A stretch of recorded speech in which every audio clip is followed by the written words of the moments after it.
안녕하세요, 여러분. 고본다입니다. 오늘 소개할 책은 작년 여름부터 베스트셀러 자리에서 내려오지 않고 있는 책이죠. 바로 달러구트의 꿈백화점입니다. 그냥 이 표지만 딱 보자마자 외국 책인 줄 알았는데 작가님 이름이 너무 한국인이시더라고요. 이미애 작가님의 소설인데 엔지니어로 일을 하시다가 이 책이 크라우드 펀딩 프로젝트로 먼저 소개가 되었고 그 다음에 인기가 너무너무 많아져서 책으로까지 출간된 그런 책입니다. 이렇게 인기가 많아서 이미 많은 분들이 읽으셨을 것 같기도 하고 그래서 오늘은 그냥 간단한 소개보다는 좀 특별하게 리뷰를 해볼까 하는데요. 그래서 오늘은 줄거리는 좀 간단하고 빠르게 넘어가 보도록 하겠습니다.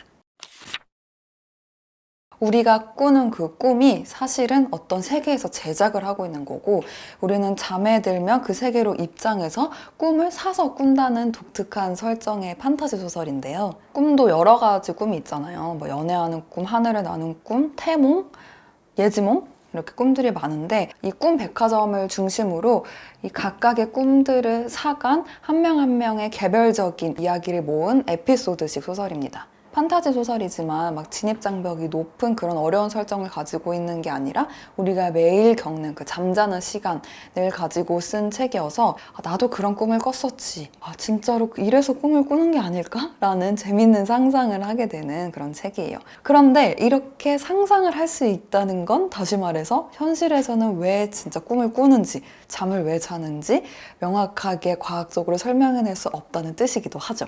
그래서 오늘은 진짜 현실에서는 꿈을 어떻게 정의하고 있는지, 뭐라고 해석하는지 꿈하면 또 평생을 바쳐서 연구하신 분이 계시죠.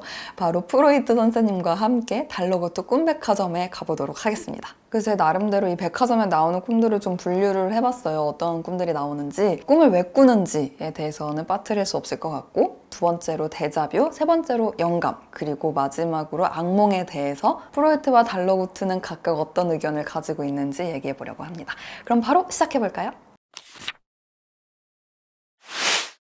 시간의 신은 날카로운 현재의 조각을 품에서 꺼내 단단히 쥐고 잠든 그들의 머리맡에 드리워진 그림자를 댕강 잘라냈습니다.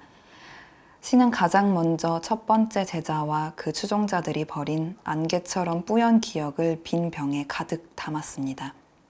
그 다음에는 두 번째 제자와 그 추종자들이 흘린 눈물을 주워 품 안에 넣었습니다.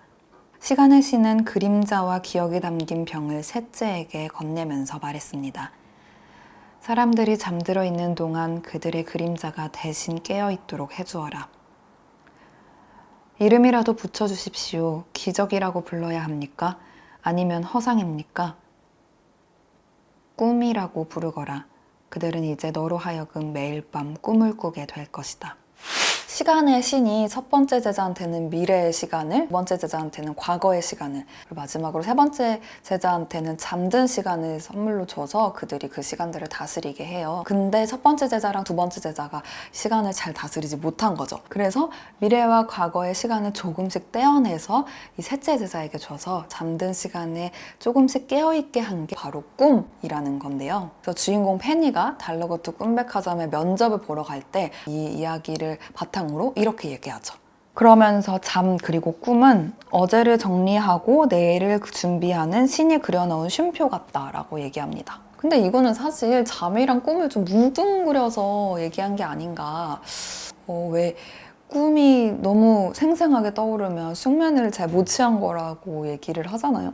근데 뭐 달러구트가 이 대답을 듣고 너무 만족하면서 그럼 내일 바로 출근하시지 이렇게 했으니까 최상의 답이라고 여기면서 프로이트는 뭐라고 얘기했는지 한번 얘기를 들어보죠.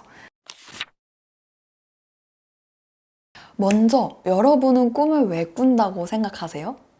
라고 요즘 사람들한테 물어보면 아마 대부분이 무의식의 발현이라고 대답을 할 거예요. 저도 그렇고 여러분도 그렇고 꿈은 무의식의 표현이다 라는 말이 지금은 너무나 아무렇지 않은 얘기지만 이 얘기를 처음 꺼냈던 사람이 바로 프로이트거든요. 근데 프로이트 당시에는 이 말에 대해서 엄청나게 반발에 시달렸었다고 합니다. 프로이트에 대해서 짧게 소개를 하면 많은 분들이 알고 계시듯이 정신분석의 창시자고 살아있던 당시에는 신경과 의사였는데요. 그때가 20세기 초인데 합리적이고 이성적인 사고를 하는 것이 굉장히 중요했다고 합니다. 근데 프로이트가 이 와중에 아니야, 사람은 사실은 그렇게까지 합리적인 존재가 못 되고 이 마음속에 무의식이라는 것이 있어서 이 안에 있는 것들로 대부분의 정서와 행동이 좌지우지된다라고 얘기를 했던 거죠. 근데 이 와중에 프로이트도 그냥 뭐 갑자기 무의식에 대해서 주장을 했던 거는 아니고, 프로이트가 신경과 의사였다고 했잖아요. 선배들이나 선생님들이 치료를 하러 가는 거를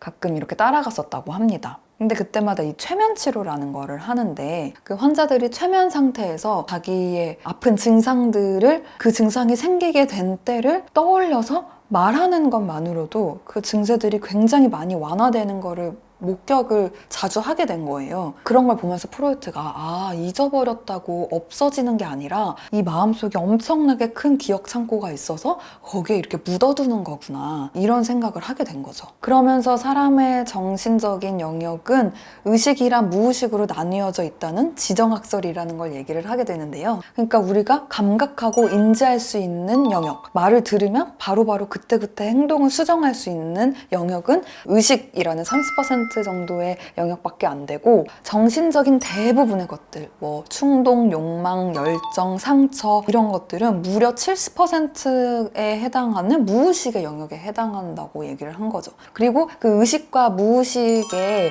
영역 그 아주 가운데 한 5% 정도 아주 얇은 전의식이라는 층이 있는데, 이거에 대해서는 이따가 다른 꿈을 얘기할 때 한번 같이 얘기하도록 할게요.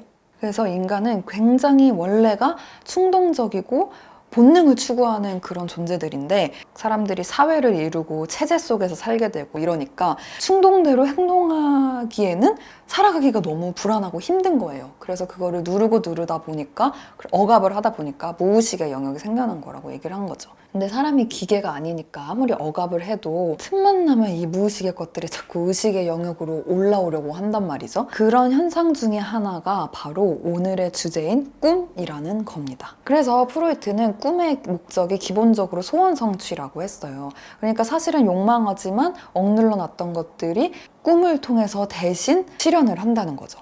이 이론이 현대에는 이제 아예 자리를 잡아서인지 달러거트 꿈백화점에 나오는 꿈들의 대부분의 꿈들이 소원 성취의 꿈이에요. 아마 읽어보신 분들은 아시겠지만 뭐 좋아하는 사람이 나오는 꿈이라든지 등등등 대부분의 꿈들이 원하는 것들을 대신 이루고자 하는 꿈들을 많이 꾸곤 합니다. 근데 이거 알아보면서 되게 재밌는 걸 발견했는데, 여러분 혹시 꿈은 반대다라는 얘기 혹시 들어보셨나요? 꿈은 소원 성취다라는 거를 다르게 얘기하면 현실에서는 이룰 수 없었다라는 말이 되잖아요. 그러니까 인과관계는 좀 잘못되긴 했지만 그래서 꿈은 반대다라는 말이 나온 게 아닐까라는 아주 재미있는 발견을 해버렸습니다. 아무튼 이렇게 대부분의 꿈들이 소원 성취라고 해도 그것만으로는 설명이 되지 않는 꿈들이 아직 많이 남아있죠. 지금부터는 그 얘기를 해보려고 합니다.